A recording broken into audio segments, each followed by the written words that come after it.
I'm gonna start with like a plain weave base of a kind of light color yarn in a thinner color. So just like before, I'm sinking. And let's start with, what does it say? It says brocade first. Let's start with brocade. So this could be patterned more sophisticatedly than plain weave, but for our purposes, it doesn't matter.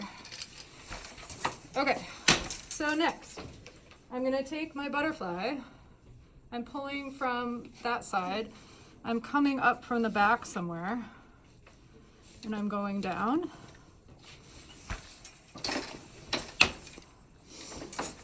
And so you can see there, what does it say in the description? It says it looks like, I don't know, like embroidery on top. So you can see, I don't even have a shed open, right? I'm like using this small shuttle to send this thread back and forth to sit on top. So it's almost like I'm embroidering in the fabric while it's being made. Does that make sense? Yeah. So instead of throwing the needle back and forth. So like I said, you do not need the shed open. Maybe it's like a drawing technique. I'm sort of changing the width. I mean, as you can see, a brocade is sitting on top. That is like indicative of what a brocade is. I would say it's super floaty, right? There's not a lot of integrity there, other than the fact that we have this plain weave going on. So I could skip, I can have this come back up wherever. Like if I go too far from where I am, like it's gonna float across the back, so you probably wanna consider that. But that's the first thing. So that could be what you end up doing. I don't think it will work great for what you want for your pillow because it will be too floaty. Okay. So let's move on to who has questions about brocade before I move on? Okay, so let's do the next one, which is inlay. So with inlay, I still have this plain weave base, but now instead of having this brocade sort of float, I'm gonna choose, in this case I have 1, 2, 3, 4 tied up. So I could stay, I wanna not use all of the, I don't wanna have a plain weave pattern for my inlay. I wanna have it tacked in, but I'm only choosing one out of the, I can inlay with a twill. Let's say that's what I'm gonna do. I'm gonna have a plain weave base and inlay with a twill because I have 1, 2, 3, 4. And I think that's gonna look cool because it's a complex structure with a base of plain weave and a supplemental of twill. It's easy. So I'm going back every time between every pick, I'm going back to plain weave. And now I was on 1 and now I'm on 2. So this is what I was saying that you should do for your circles. So I can just come back up and like choose where that I'm going back down. Do you see what I'm saying? Yes. And that's, you wanted a circle in there. I think I might do a square. You want a square in there. Yeah. I made so much thread.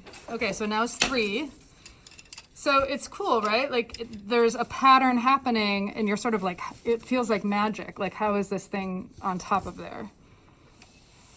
So a square with the twill is going to be harder actually because the binding, like where it's catching is always moving. So you might actually decide to do plain weave or just physically catch. Yeah. But plain weave will cover more of it. So the thicker you go, or you can see I'm intentionally picking a much thicker second material for the supplement than for the base layer.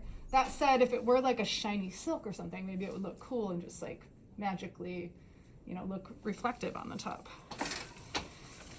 So every pick gets kind of locked in with the plain weave. And then I'm on 4. I'm understanding how things are happening. Right, so it's every other. So you're always having your plain weave or whatever. I mean, actually the base layer can be whatever you want. Okay. So I was thinking. You can have your, because you have a diamond. Just weaving your diamond and then picking up one of your treadles. So let's go to like, this is having a really nice like diagonal effect. But let's say, let's do supplemental with a plain weave, like just to see the difference. Sure. I'm just gonna put a little barrier between that. I'm sure this video is going to be so great because look at how much the screen is moving as the movement of the, oh well. Should I try to hold it? No, it's fine. I mean, unless you guys start getting sick when you're watching it later. Maybe. Motions. Oh, I don't want to do that. I don't want to skip too much on the back. I mean, I will cut it eventually probably, especially if it's going to not be seen in the long run. But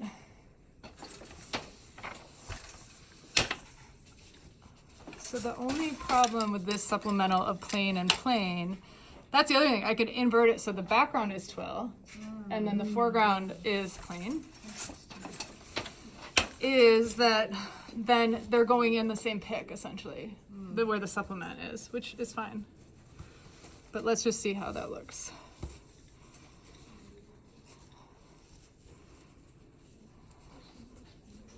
I can't actually do it because I got, there we go, tangled in the back.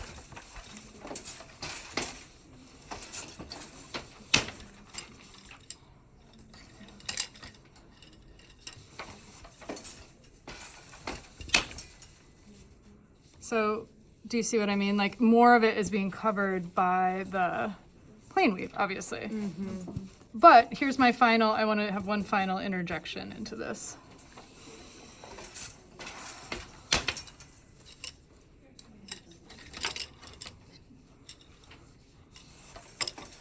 Which is, what if I do just, if I can go back and forth between like 1 and 3, for example.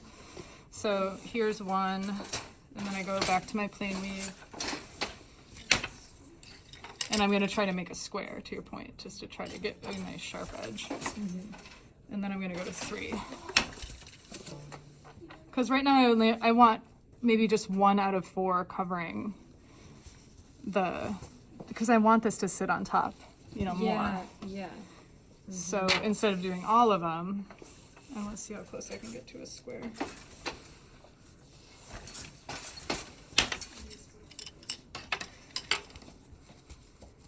So you should play with your relationship of your base cloth to your supplement, or your, what are they calling it? Inlay, duh.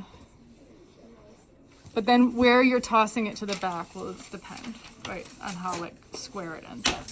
Yeah. Does that make sense? Yes. Right, like which is your binding, like what is it passing over to create a square?